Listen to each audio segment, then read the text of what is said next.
Alright, let's do this. Hey guys, so in case you don't know, I am a feminist. Others on the internet have branded me as a social justice warrior, which I think is just really stupid, because SJW is just like, it's a tainted term now. And also, I don't think that fighting for social justice is a bad thing. Hello everyone, welcome to my channel. Please do not abuse, harass, or threaten anyone on this video that I'm about to take down. This means please do not go to their channel. But whatever you do, I'm not your papa.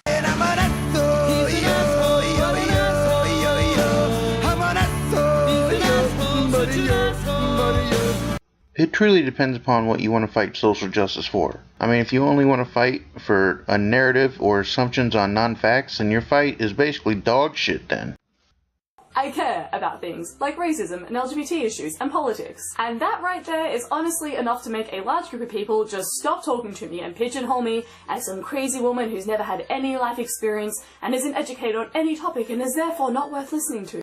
I care about the same things as well, but from what I have seen, your opinions and mine about the same things differ for the most part. So I make videos to y'all to make points compared to yours. But that's not what I'm here to talk about. The echo chamber of the anti-SJW community can wait for another video. Instead, I'm going to talk about why I won't ever get along with the online community of anti-SJWs, anti-feminists, conservatives, whatever it may be. Not all of them, of course, just the very prominent and vocal ones on YouTube. And that isn't to say that I'll never agree with any opinion that these people might have. I'm sure that I agree with anti-SJWs and conservatives on certain topics because people and movements aren't black and white. But, as a massive generalization, here is why I will never get along with these groups of people.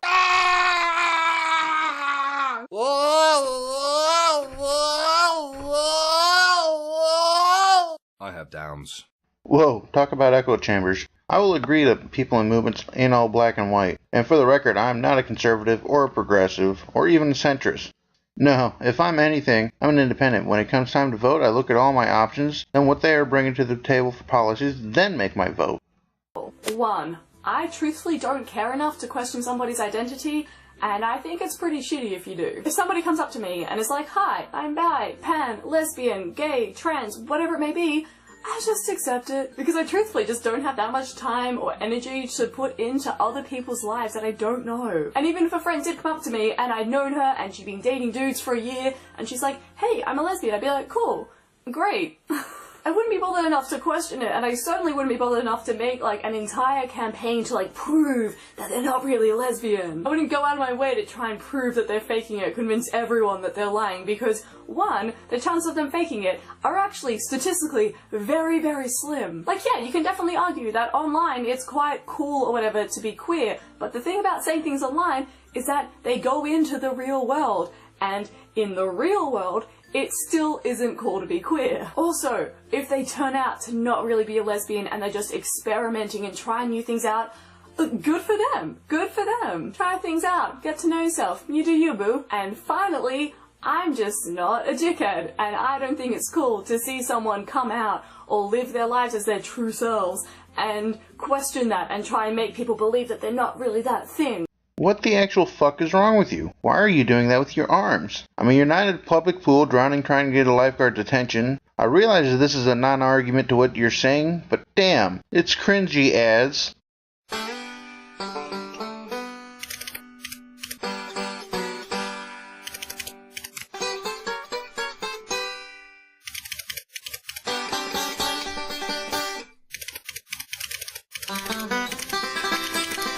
And not to mention, it's very distracting from your point. Now here I will agree with you. I can care fuck all about who people date, even ones that are my friends. Granted, if they suddenly said that they was gay, I might ask about the life change and give them guff and jest, but see, I'm an asshole like that.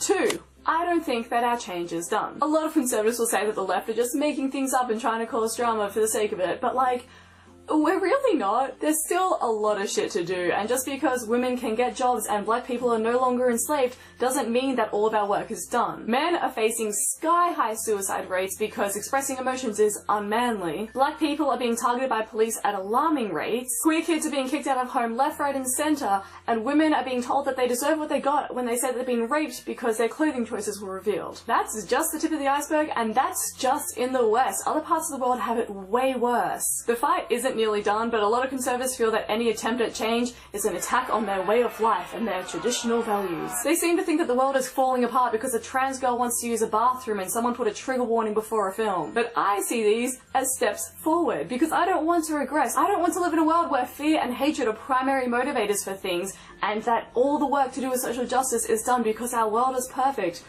Spoiler, our world isn't perfect. Let's unpack this. Remember male tears memes?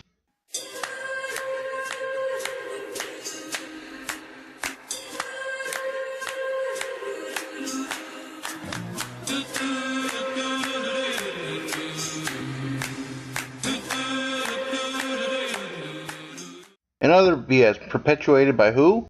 That's right, feminists. Fuck off with only black people being targeted. In July of 2016, whites were 54% of the 440 police shooting victims. Blacks was 28%, and Hispanics were 18%. Queer kids getting kicked out left, right, and center? Citation, please. And you're fucking retarded if you think that women are being told they got what they deserve because of clothing choices. Women with rape accusations are asked about what clothes they are wearing because police need to build a criminal profile. They need said clothes to look up for forensic evidence. If proven to be lying, it also harms the accused even if innocent. Oh, and if said someone is an actual predator, you've seen that said person enter the women's restroom and you could have stopped them because they appeared to be a guy but claimed trans, how shitty would you feel if something happened? That's just one thing wrong with listen and believe. That's why y'all on the left are regressing. And no shit, the world ain't perfect.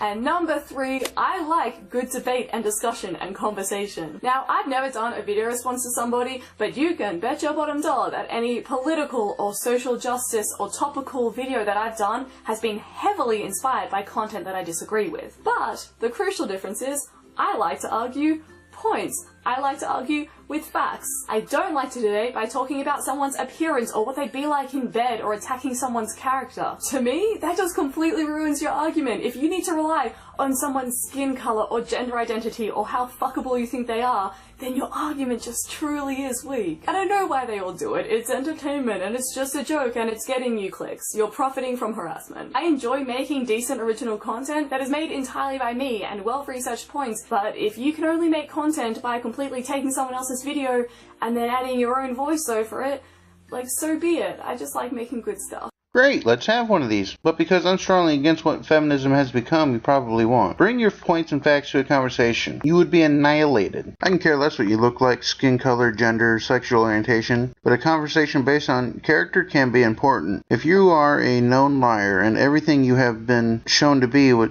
to be bullshit, I'm going to call you out on it. I make it a point not to bring up looks or appearance because I don't show mine, so it's only fair not to bring it up, so I can't be judged. And I make commentary to show how I feel about said topic or person's video because most of the many a times yous refuse to have a conversation with folks like me. And where is this good content you make? May I see it?